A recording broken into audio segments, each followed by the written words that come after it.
Hello everyone, आप सभी देख रहे हैं everything on your tips my YouTube channel. तो आज हम जो कि है इकोनॉमिक रिफॉर्म्स। तो चलो स्टार्ट करते हैं। तो हमारे इकोनॉमिक रिफॉर्म्स जो हैं वो कब लिए गए थे? जुलाई 1991 में। जुलाई 1991 में हमने इकोनॉमिक रिफॉर्म्स को इंट्रोड्यूस किया हमारी इकोनॉमी ने। ये डिसीजन किसने लिए, क्यों लिया? डिसीजन किसने लिया? डॉक्टर मनमोहन सिंह और PV Narasimha Rao. In decision लिया जब हमारे डॉक्टर मनमोहन सिंह जो थे हमारे फाइनेंस मिनिस्टर थे और पीवी नरसिम्हा राव हमारे क्या थे? इन दोनों ने मिलकर ये डिसीजन लिया कि हमारे इकोनॉमी आ जाए 1991 में।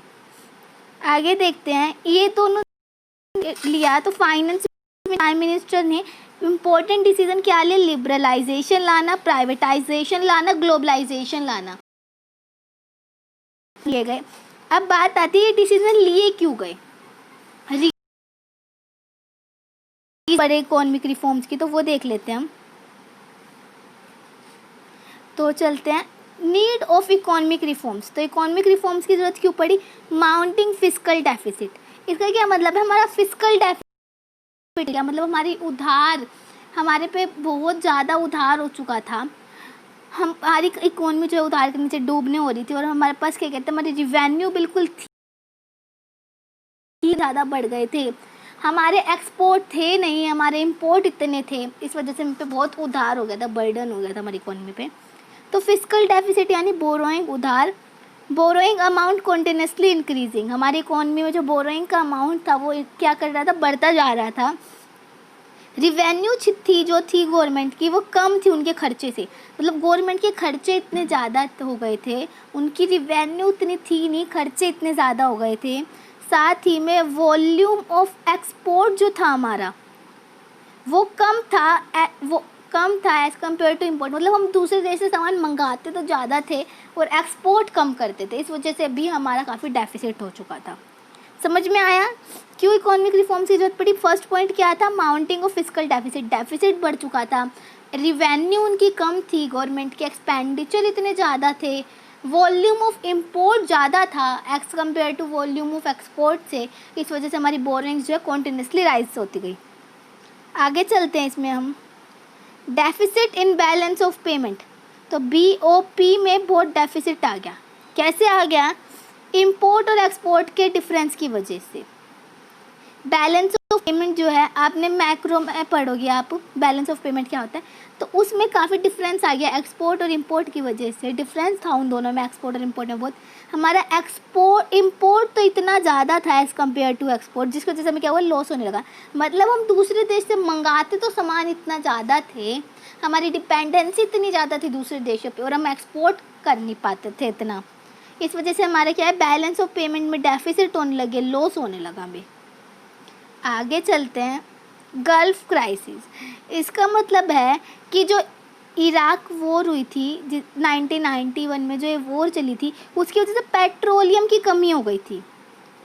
पेट्रोलियम की कमी होने की वजह से पेट्रोलियम का प्राइस क्या था? वो बढ़ गया था और फॉरेन करेंसी की सप्लाई भी स्टॉप हो गई थी। मतलब क्या था?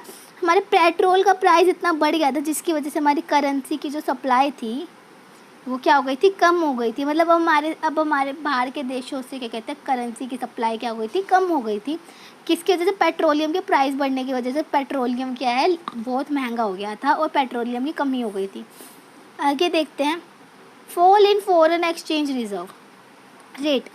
तो फॉरेन एक्सचेंज जो है, जो रिज़र्व था हमारा, वो डाउन मतलब कम हो गया। हमारे पास अब फॉरेन करेंसी या फॉरेन एक्सचेंज के बदले कुछ रहा ही नहीं। सिर्फ हमारे पास 11 दिन का रिज़र्व था जिससे हम अपने इंपोर्ट रिक्वायरमेंट पूरी कर सके।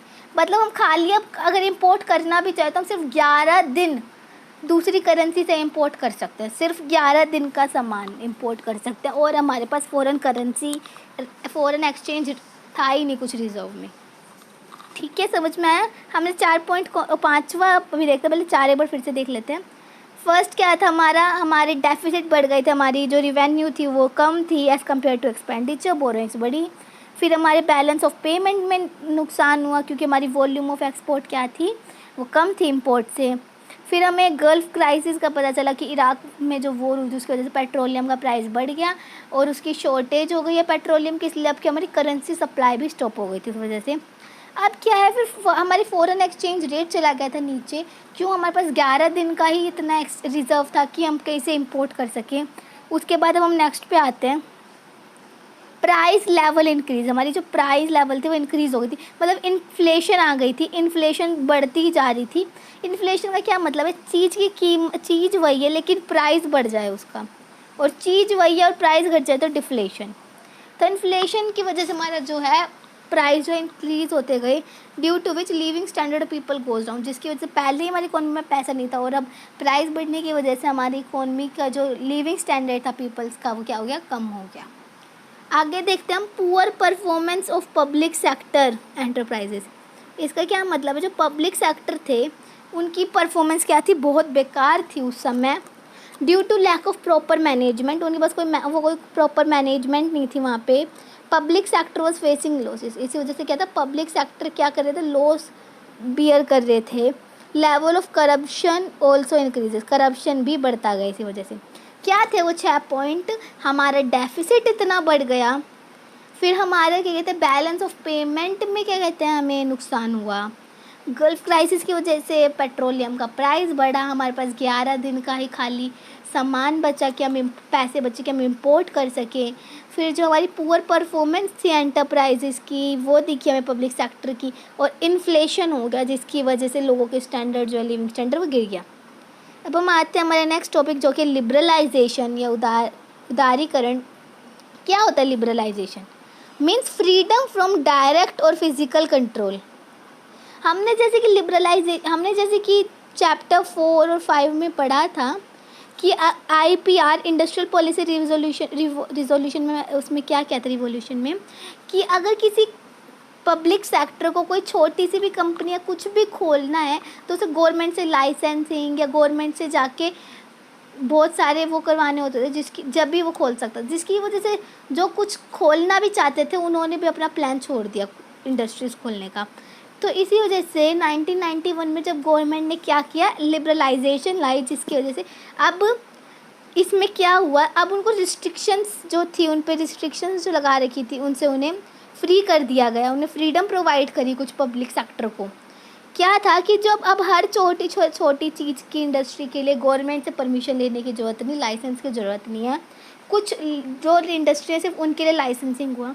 तो बिफोर 1991 से पहले government of India impose so many restriction of private sector in the domestic economy. तो 1991 से पहले हमारी इंडिया की गवर्नमेंट ने प्राइवेट सेक्टर पे बहुत ज़्यादा रिस्ट्रिक्शंस लगा रखी थी। अभी क्वेश्चन आते हैं कि गवर्नमेंट ने रिस्ट्रिक्शंस क्यों लगा रखी थी? तो प्राइवेट सेक्टर को एक्सप्लॉयटेशन से बचाने के लिए पीपल के, मतलब प्राइवेट सेक्टर का मोटिव क्या होता है? Profit motive. तो प्राइवेट सेक्टर जो थे वो सोशल वेलफेयर का कोई ध्यान नहीं रखते थे, वो लोगों को एक्सप्लॉयट करते थे अपने प्रॉफिट के लिए। तो जनरल पब्लिक को उनके एक्सप्लॉयटेशन से बचाने के लिए रिस्ट्रिक्शंस लगाई, और to stop the private sector to attain monopoly, और उनको मोनोपोली ना ले पाए, कि वो अकेले मोनोपोली ना ले पाए प्राइवेट सेक्टर, इसीलिए उन पे रिस्ट्रिक्शंस लगाई गई। आगे हम देखते हैं रिफॉर्म्स कौन कौन से किए गए लिबरलाइजेशन में। ठीक है, लिबरलाइजेशन के अंदर हमने 4 रिफॉर्म्स देखे। इंडस्ट्री सेक्टर में रिफॉर्म्स किए गए, फाइनेंशियल सेक्टर में रिफॉर्म किए गए, फिजिकल सेक्टर में रिफॉर्म किए गए और एक्सटर्नल रिफॉर्म्स किए गए। तो इंडस्ट्री सेक्टर में रिफॉर्म्स किए गए, तो यहाँ पे हम पढ़ेंगे कि इंडस्ट्री सेक्टर में कौन कौन से रिफॉर्म्स किए गए, एक बार देख लेते हैं। इंडस्ट्री सेक्टर रिफॉर्म्स की बात करें तो लाइसेंस जो था कंपलसरी था, तो contraction of public sector, licensing compulsory वाली चीज़ को हटाया गया और लाइसेंस कंपलसरी की 2 ही 3 चीज़ों में रखा गया, और पब्लिक सेक्टर का जो कॉन्ट्रैक्शन था उसे कम किया गया, पब्लिक सेक्टर को थोड़ा कम किया गया, प्राइवेट सेक्टर के रोल को भी बढ़ाया गया। तो पब्लिक सेक्टर 1956 तक 17 इंडस्ट्रीज में था, मतलब 70 इंडस्ट्रीज जो थी वो पब्लिक सेक्टर के पास थी, लेकिन अब 1991 तक वो 8 इंडस्ट्री कर दी, मतलब उन 9 इंडस्ट्री पे क्या कर सकते हैं, प्राइवेट सेक्टर भी आके काम कर सकते हैं। ठीक है, अब हम आगे देखते हैं इम्पोर्ट ऑफ कैपिटल गुड्स, और क्या कहा इन्होंने साथ में, कैपिटल गुड्स का भी हम इंपोर्ट कर सकते हैं। इन सब को भी हम डिटेल में पढ़ेंगे नेक्स्ट वीडियो में, इंडस्ट्रियल सेक्टर रिफॉर्म्स को, फाइनेंशियल सेक्टर रिफॉर्म्स को, टैक्स रिफॉर्म्स को, इन सब को हम नेक्स्ट वीडियो में डिटेल में पढ़ेंगे। अभी मैं सिर्फ शॉर्ट समरी दे रही हूँ आपको इस चैप्टर की। अगला है फाइनेंशियल सेक्टर रिफॉर्म्स। तो इसमें क्या है, जो रिफॉर्म्स इसमें क्या किया, आरबीआई द्वारा जो भी रिफॉर्म्स, मतलब बैंकिंग वाले रिफॉर्म्स जो भी थे वो इस इधर किए गए, लिबरलाइजेशन के इस पार्ट में, फाइनेंशियल रिफॉर्म्स में। जैसे कि इंटरेस्ट रेट जो है अब कमर्शियल बैंक डिसाइड कर सकते हैं। बिफोर 1991 से पहले क्या था, इंटरेस्ट रेट कौन डिसाइड करता था, आरबीआई। चेंज क्या हुआ कि इंटरेस्ट रेट जो पहले आरबीआई डिसाइड करता था वो अब बैंक्स भी डिसाइड कर सकते हैं। ठीक है, अब नेक्स्ट हम चलते हैं फाइनेंशियल फिस्कल रिफॉर्म्स में। तो टैक्स रिलेटेड जो भी रिफॉर्म्स थे वो फिस्कल रिफॉर्म्स होते हैं। इसमें गवर्नमेंट जो है टैक्स रेट रिड्यूस कर रही है, मतलब गवर्नमेंट ने टैक्स रेट रिड्यूस कर दिया। पहले टैक्स ज़्यादा लगा करता था, अब रिड्यूस कर दिया। और एक्सटर्नल रिफॉर्म्स में हम क्या पढ़ेंगे, government remove barrier from import and export. Import और एक्सपोर्ट से बैरियर हटा दिए गए। फॉरेन ट्रेड पॉलिसी रिफॉर्म्स भी किए गए। तो ट्रेड की बात की गई है इसमें। तो एक बार हम देख लेते हैं 4 रिफॉर्म्स में किस किस चीज़ की बात की गई है। तो फर्स्ट जो हमारे इंडस्ट्रियल रिफॉर्म्स है, इसमें इंडस्ट्री की बात की गई कि पहले लाइसेंस की ज़रूरत हुआ करती थी, अब कितनी इंडस्ट्री को ज़रूरत है, ऐसे करके। फाइनेंशियल रिफॉर्म्स में बात की गई कि पहले कमर्शियल बैंक्स कुछ भी नहीं करते थे, पहले आरबीआई करता था, अब आरबीआई की जगह कमर्शियल बैंक्स भी अपनी इंटरेस्ट रेट सेट कर सकते हैं। फिस्कल रिफॉर्म्स में हमने टैक्स की बात की कि गवर्नमेंट ने अब टैक्स रेट क्या है वो कम कर दिए हैं। एक्सटर्नल रिफॉर्म्स में हम इम्पोर्ट एंड एक्सपोर्ट की बात करेंगे और ट्रेड की बात करेंगे। इन सब की डिटेल्ड वीडियो अगले पार्ट में आप सबको मिल जाएंगी। तो तब तक के लिए ओके। अगर आपको इन सब का वीडियोस का लिंक पीडीएफ चाहिए तो आपको वो मेरे इंस्टाग्राम पे मिल जाएगा, एवरीथिंग ऑन योर टिप्स पे। तो जाके वहाँ पे देख ले। अगर आपको कोई इसमें प्रॉब्लम है तो वो भी आप मुझे इंस्टाग्राम पे पूछ सकते हैं।